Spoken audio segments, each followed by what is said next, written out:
નમસ્કાર મિત્રો, સ્વાગત છે તમારું અમારી YouTube ચેનલમાં। તો મિત્રો, જીએસએસબી એટલે કે ગુજરાત ગૌણ સેવા પસંદગી મંડળ દ્વારા જે junior clerk, senior clerk, head clerk સહિતની ભરતી જાહેર કરવામાં આવેલી છે। તો તેમાં ઓનલાઈન અરજી ફોર્મ મોબાઈલમાંથી કેવી રીતે ભરી શકાય તેના વિશે સ્ટેપ બાય સ્ટેપ એક જ વિડીયોમાં માહિતી મેળવી લઈએ। પરંતુ તે પહેલા વિડીયો ગમે તો લાઈક અને શેર કરી દેજો, ચેનલમાં નવા હોય તો ચેનલને સબસ્ક્રાઇબ કરી દેજો। તો ચાલો મિત્રો, વિડીયોની શરૂઆત કરીએ।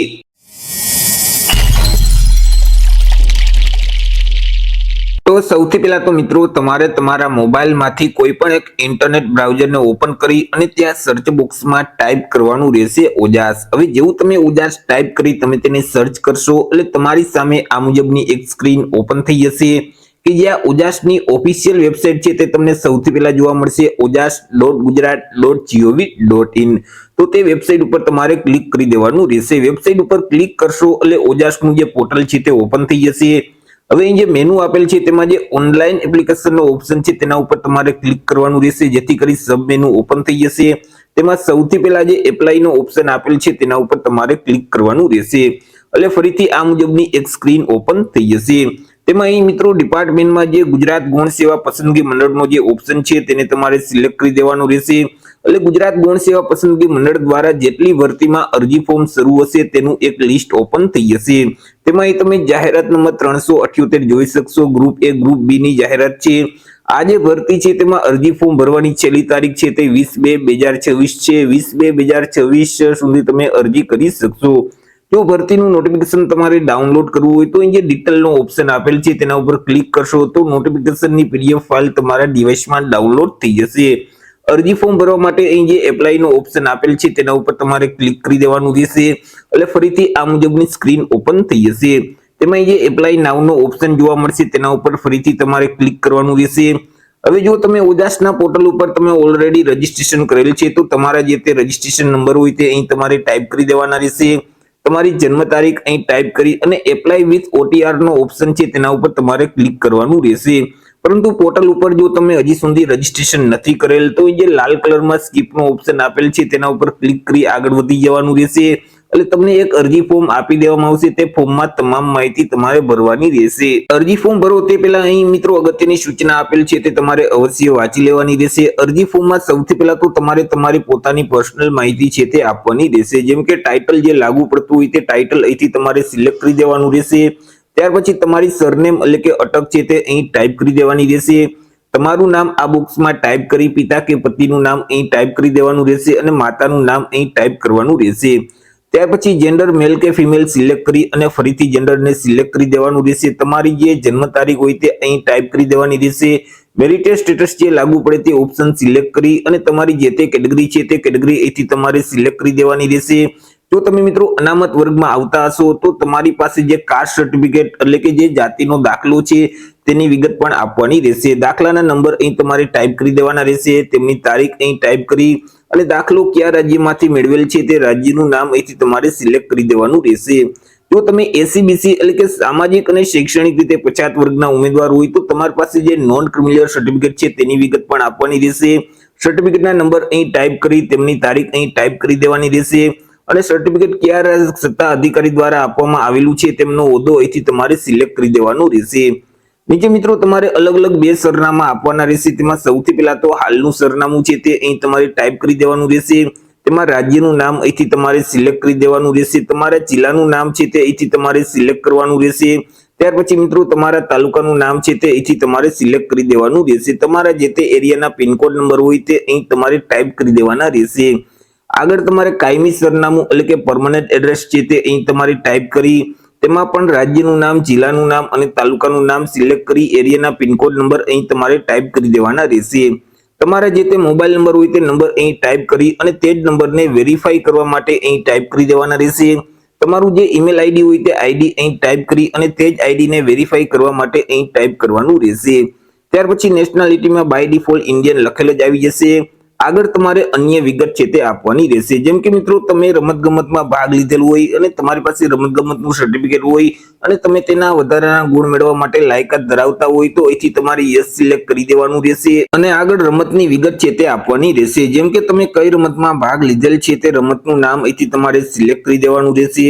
તેમનું જે તે લેવલ હોય તે લેવલ અહીંથી તમારે સિલેક્ટ કરી દેવાનું રહેશે. કયા વર્ષમાં રમતમાં ભાગ લીધેલ છે તે વર્ષ આ બોક્સમાં ટાઈપ કરી અને તમારી પાસે જે રમતગમતનું પ્રમાણપત્ર છે તે પ્રમાણપત્ર કયા સત્તા અધિકારી દ્વારા આપવામાં આવેલું છે તેમનો હોદ્દો અહીં ટાઈપ કરી દેવાનો રહેશે. પરંતુ તમારી પાસે રમતગમતનું સર્ટિફિકેટ નથી તો અહીં તમારે નો સિલેક્ટ જ રાખવાનું રહેશે. ત્યાર પછી તમે શારીરિક રીતે વિકલાંગ વ્યક્તિ છો કે કેમ, જો વિકલાંગ વ્યક્તિ હોય તો અહીંથી તમારે યસ સિલેક્ટ કરી દેવાનું રહેશે, જેથી કરી વિકલાંગતાનું લિસ્ટ છે તે અહીં જોવા મળશે. તેમાં તમને જે વિકલાંગતા લાગુ પડતી હોય તો તેની સામે જે ચેકબોક્સ છે તેમાં તમારે ટીક કરી દેવાનું રહેશે અને તેમની જે ટકાવારી છે તે અહીં સામેના બોક્સમાં ટાઈપ કરી દેવાની રહેશે. તમારી પાસે જે વિકલાંગતાનું સર્ટિફિકેટ છે તે સર્ટિફિકેટના નંબર અહીં ટાઈપ કરી તેની તારીખ અહીં ટાઈપ કરી દેવાની રહેશે. સર્ટિફિકેટ કયા સત્તા અધિકારી દ્વારા આપવામાં આવેલું છે તેમનો હોદ્દો અહીં તમારે સિલેક્ટ કરી દેવાનું રહેશે. પરંતુ તમે શારીરિક રીતે વિકલાંગ વ્યક્તિ નથી તો અહીં તમારે નો સિલેક્ટ જ રાખવાનું રહેશે. તમારી પાસે બેઝિક કોમ્પ્યુટરનું નોલેજ છે કે કેમ, કોમ્પ્યુટરનું નોલેજ હોય તો યસ સિલેક્ટ કરવાનું, નહીતર તમારે નો સિલેક્ટ કરી દેવાનું રહેશે. તમે વિધવા ઉમેદવાર છો કે કેમ, જો વિધવા ઉમેદવાર હોય તો યસ સિલેક્ટ કરવાનું રહેશે અને તમારી પાસે જે વિધવાનું સર્ટિફિકેટ છે તેની વિગત આપવાની રહેશે. જેમ કે સર્ટિફિકેટના નંબર અહીં તમારે ટાઈપ કરી દેવાના રહેશે, તેમની તારીખ અહીં ટાઈપ કરી અને સર્ટિફિકેટ કયા સત્તા અધિકારી દ્વારા આપવામાં આવેલું છે તેમનો હોદ્દો અહીંથી તમારે સિલેક્ટ કરી દેવાનો રહેશે. પરંતુ તમે વિધવા ઉમેદવાર નથી તો અહીં તમારે નો સિલેક્ટ જ રાખવાનું રહેશે. આગળ મિત્રો તમે માજી સૈનિક છો કે કેમ, જો માજી સૈનિક હોય તો અહીંથી તમારે યસ સિલેક્ટ કરી દેવાનું રહેશે અને તેનું સ્ટેટસ અહીંથી સિલેક્ટ કરવાનું રહેશે. જેમ કે તમે રિટાયર થઈ ગયેલા માજી સૈનિક છો કે 1 વર્ષની અંદર રિટાયર થવાના છો, જો તમે રિટાયર થઈ ગયેલા માજી સૈનિક હોય તો તમારી જોઈનિંગ તારીખ અને ડિસ્ચાર્જ તારીખ બંને ટાઈપ કરી તમારી પાસે જે આઈ કાર્ડ છે માજી સૈનિકનું તેમના નંબર અહીં ટાઈપ કરી દેવાના રહેશે, તેમની તારીખ અહીં ટાઈપ કરી અને આઈ કાર્ડ કયા સત્તા અધિકારી દ્વારા આપવામાં આવેલું છે તેમનો હોદ્દો અહીંથી તમારે સિલેક્ટ કરી દેવાનું રહેશે. પરંતુ તમે 1 વર્ષની અંદર રિટાયર થવાના હોય તો તમારી પાસે જે એનઓસી સર્ટિફિકેટ છે તેમના નંબર અહીં ટાઈપ કરી અને તેમની તારીખ અહીં ટાઈપ કરી દેવાની રહેશે. જો માજી સૈનિક ન હોય તો અહીં તમારે નો સિલેક્ટ જ રાખવાનું રહેશે. ત્યાર પછી તમે ગુજરાત રાજ્યમાં સરકારી કર્મચારી તરીકે હાલ અત્યારે ફરજ બજાવો છો કે કેમ, જો તમે ગુજરાત રાજ્યમાં સરકારી કર્મચારી તરીકે ફરજ બજાવતા હોય તો યસ સિલેક્ટ કરી તમારી જોઈનિંગ તારીખ અહીં ટાઈપ કરી દેવાની રહેશે અને ડિપાર્ટમેન્ટનું નામ અહીં ટાઈપ કરવાનું રહેશે. પરંતુ તમે ગુજરાત રાજ્યમાં હાલ સરકારી કર્મચારી તરીકે ફરજ ન બજાવતા હોય તો અહીં તમારે નો સિલેક્ટ જ રાખવાનું રહેશે. નીચે તમારે અલગ અલગ 3 લેંગ્વેજની વિગત આપવાની રહેશે, ઇંગ્લિશ, હિન્દી અને ગુજરાતી. હવે જે લેંગ્વેજ તમે વાંચી શકતા હોય તો તેની સામે જે ચેકબોક્સ છે તેમાં ટીક કરી દેવાનું રહેશે.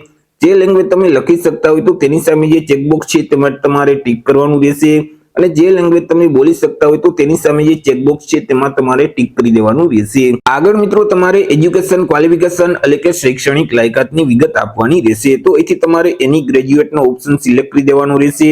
તમે જે સ્નાતક પાસ કરેલ છે તેમાં જેટલી ટકાવારી મેળવેલ હોય તે ટકાવારી અહીં ટાઈપ કરી દેવાની રહેશે. મેળવેલ ક્લાસ છે તે અહીંથી તમારે સિલેક્ટ કરી દેવાનું રહેશે. ત્યાર પછી યુનિવર્સિટીનું નામ અહીં તમારે ટાઈપ કરી દેવાનું રહેશે, રાજ્યનું નામ ટાઈપ કરી, પાસિંગ યર છે તે અહીં તમારે ટાઈપ કરી દેવાનું રહેશે, ટોટલ ટ્રાય નંબર ટાઈપ કરી અને છેલ્લી એક્ઝામ પાસ કરેલ છે તેમના સીટ નંબર અહીં ટાઈપ કરી દેવાના રહેશે. ત્યાર પછી તમે કઈ પરીક્ષા આપવા માંગો છો, કયા ગ્રુપની પરીક્ષા આપવા માંગો છો, ગ્રુપ એની પરીક્ષા આપવા માંગતા હોય તો એ સિલેક્ટ કરી દેવાનું રહેશે. ગ્રુપ બી ની પરીક્ષા આપવા માંગતા હોય તો અહીં જે બીજા નંબરનો ઓપ્શન છે તેને તમારે સિલેક્ટ કરી દેવાનું રહેશે. પરંતુ એ અને બી બંને ગ્રુપની જો પરીક્ષા આપવા માંગતા હોય તો અહીં જે બોથનો ઓપ્શન છે તેને તમારે સિલેક્ટ કરી દેવાનું રહેશે. નીચે તમને એક ડિક્લેરેશન જોવા મળશે, તેને વાંચી અને એક્સેપ્ટ કરવા માટે યસ નો ઓપ્શન સિલેક્ટ કરી દેવાનું રહેશે. ત્યાર પછી સેવના બટન ઉપર ક્લિક કરવાનું રહેશે. જેવું તમે સેવના બટન ઉપર ક્લિક કરશો એટલે તમને એક અરજી નંબર છે તે આપી દેવામાં આવશે. તે નંબર તમારે સાચવી રાખવાનો રહેશે. તે જ નંબર વડે આગળ તમારે ફોટો અને સિગ્નેચર અપલોડ કરવાના છે. ત્યાર પછી તમારે તમારા ફોર્મને કન્ફર્મ કરવાનું રહેશે. જો તમે ફોર્મને કન્ફર્મ નહીં કરો તો તમારું ફોર્મ છે તે માન્ય ગણાતું નથી. ફોટો અને સિગ્નેચરને અપલોડ કરવા માટે ફરીથી તમારે હોમ સ્ક્રીન ઉપર આવી જવાનું રહેશે. અહીં જે ઓનલાઈન એપ્લિકેશનનો ઓપ્શન આપેલ છે તેના ઉપર તમે ક્લિક કરશો તો સબ મેનુ ઓપન થઈ જશે. તેમાં અપલોડ ફોટો અને સિગ્નેચરનો ઓપ્શન જોવા મળશે, તેના ઉપર તમારે ક્લિક કરવાનું રહેશે. એટલે ફરીથી આ મુજબની એક સ્ક્રીન છે તે ઓપન થઈ જશે. તેમાં તમને જે અરજી નંબર આપવામાં આવેલા છે તે નંબર અહીં તમારે ટાઈપ કરી દેવાના રહેશે. તમારી જન્મ તારીખ અહીં ટાઈપ કરી અહીં જે કેપ્ચા કોડ આપવામાં આવેલા છે તે સેમ કોડ અહીં ટાઈપ કરી ઓકે ના બટન ઉપર તમારે ક્લિક કરી દેવાનું રહેશે. એટલે મિત્રો આ મુજબની એક સ્ક્રીન ઓપન થઈ જશે. તેમાં સૌથી પહેલા તાજેતરનો પાસપોર્ટ સાઇઝનો ફોટોગ્રાફ તમારે અપલોડ કરવાનો રહેશે. તમે જે ફોટો અપલોડ કરો છો તેનું પાછળનું જે બેકગ્રાઉન્ડ છે તે વ્હાઇટ કલરનું હોવું જોઈએ. ફોટાની નીચે ફોટો પડાવ્યાની તારીખ છે તે ફરજિયાત લખવાની રહેશે અને ફાઇલની સાઇઝ છે તે 15 KB કરતા ઓછી રાખવાની રહેશે. ફાઇલનું ફોર્મેટ છે તે JPG ફોર્મેટ હોવું જોઈએ. હવે અહીં મિત્રો ફોટોગ્રાફ અપલોડ કરવા માટે ચોઈસ ફાઇલનો ઓપ્શન છે તેના ઉપર ક્લિક કરશો તો ડિવાઇસ ઓપન થઈ જશે કે જ્યાં સ્કેન કરેલ તાજેતરનો પાસપોર્ટ સાઇઝનો ફોટોગ્રાફ રાખેલ છે તેને સિલેક્ટ કરી અપલોડના બટન ઉપર ક્લિક કરશો તો અહીં ફોટોગ્રાફ અપલોડ થઈ જશે। એવી જ રીતે નીચે તમારે સિગ્નેચર અપલોડ કરવાની રહેશે। એ મિત્રો સફેદ કાગળમાં કાળી કે બ્લુ પેનથી સહી કરી અને તેને વ્યવસ્થિત સ્કેન કરી જેપીજી ફાઇલ બનાવવાની રહેશે અને તેની જે સાઇઝ છે તે 15 KB કરતા ઓછી રાખવાની રહેશે। ચોઇસ ફાઇલનો ઓપ્શન છે તેના ઉપર ક્લિક કરી અને તમારે સિગ્નેચરને સિલેક્ટ કરી દેવાની રહેશે। અપલોડના બટન ઉપર ક્લિક કરશો તો અહીં સિગ્નેચર અપલોડ થઈ જશે। ફોટો અને સિગ્નેચરને અપલોડ કર્યા પછી આગળ તમારે તમારા ફોર્મને કન્ફર્મ કરવાનું રહેશે। તેના માટે ફરીથી હોમ સ્ક્રીન ઉપર આવી અને અહીં જે ઓનલાઈન એપ્લિકેશનનો ઓપ્શન આપેલ છે તેના ઉપર તમારે ક્લિક કરવાનું રહેશે, જેથી કરી સબ મેનુમાં અહીં તમને એક કન્ફર્મનો ઓપ્શન જોવા મળશે, તેના ઉપર તમારે ક્લિક કરી દેવાનું રહેશે એટલે ફરીથી આ મુજબની સ્ક્રીન ઓપન થઈ જશે। તમારે જે તે અરજી નંબર હોય તે અરજી નંબર અહીં તમારે ટાઈપ કરી દેવાના રહેશે। તમારી જન્મ તારીખ અહીં ટાઈપ કરી અને અહીં જે કેપ્ચા કોડ આપેલ છે તે સેમ કોડ આ બોક્સમાં ટાઈપ કરી અને ઓકે ના બટન ઉપર ક્લિક કરી દેવાનું રહેશે। એટલે મિત્રો આ મુજબની સ્ક્રીન ઓપન થઈ જશે। તેમાં તમામ માહિતી તમારે એકવાર ચેક કરી લેવાની રહેશે। ત્યાર પછી અહીં નીચે જે કન્ફર્મ એપ્લિકેશનનો ઓપ્શન આપેલ છે તેના ઉપર તમે ક્લિક કરશો તો તમારું ફોર્મ કન્ફર્મ થઈ જશે। તમને એક કન્ફર્મેશન નંબર આપી દેવામાં આવશે, તે નંબર તમારે સાચવી રાખવાનો રહેશે। અરજી ફોર્મને કન્ફર્મ કર્યા પછી આગળ તમારે પરીક્ષા ફી છે તે ઓનલાઈન ભરવાની રહેશે। તેના માટે ફરીથી હોમ સ્ક્રીન ઉપર આવી અને અહીં જે ફીનો ઓપ્શન આપેલ છે તેના ઉપર તમારે ક્લિક કરવાનું રહેશે। એટલે સબ મેનુમાં ઓનલાઈન અથવા પોસ્ટ ઓફિસ ચલણનો ઓપ્શન છે તે જોવા મળશે, તેના ઉપર તમારે ક્લિક કરી દેવાનું રહેશે। ત્યાર પછી મિત્રો અહીં જે જાહેરાત નંબર છે તેમાં મિત્રો અહીં તમને જે ગ્રુપ એ ગ્રુપ બી નો ઓપ્શન જોવા મળે છે તેને તમારે સિલેક્ટ કરી દેવાનું રહેશે। ત્યાર પછી તમને જે કન્ફર્મેશન નંબર આપવામાં આવેલા છે તે નંબર અહીં તમારે ટાઈપ કરી દેવાના રહેશે। તમારી જન્મ તારીખ અહીં ટાઈપ કરી અહીં જે કેપ્ચા કોડ છે તે સેમ કોડ અહીં ટાઈપ કરી દેવાના રહેશે।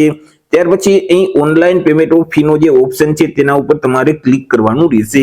એટલે મિત્રો તમારી પાસે બેંક ખાતાની વિગત માંગશે, જેમ કે તમે કોના માધ્યમથી પેમેન્ટ કરવા માંગો છો, ડેબિટ કાર્ડ છે, ક્રેડિટ કાર્ડ છે, યુપીઆઈ છે, નેટ બેન્કિંગ છે, તમે જેના માધ્યમથી પેમેન્ટ કરવા માંગતા હોય તે ઓપ્શન સિલેક્ટ કરી કાર્ડ કે બેંકની વિગત ફિલ કરી અને મેક પેમેન્ટના બટન ઉપર ક્લિક કરશો તો તમારી ફી છે તે ઓનલાઈન ભરાઈ જશે। હવે ઓનલાઈન પરીક્ષા ફી ભર્યા પછી તેની રિસિપ્ટ ડાઉનલોડ કરવા માટે અહીં તમને ઓપ્શન જોવા મળશે ઓનલાઈન પેમેન્ટ રિસિપ્ટ, તેના ઉપર ક્લિક કરશો તો રિસિપ્ટની જે પીડીએફ ફાઇલ છે તે તમારા ડિવાઇસમાં ડાઉનલોડ થઈ જશે।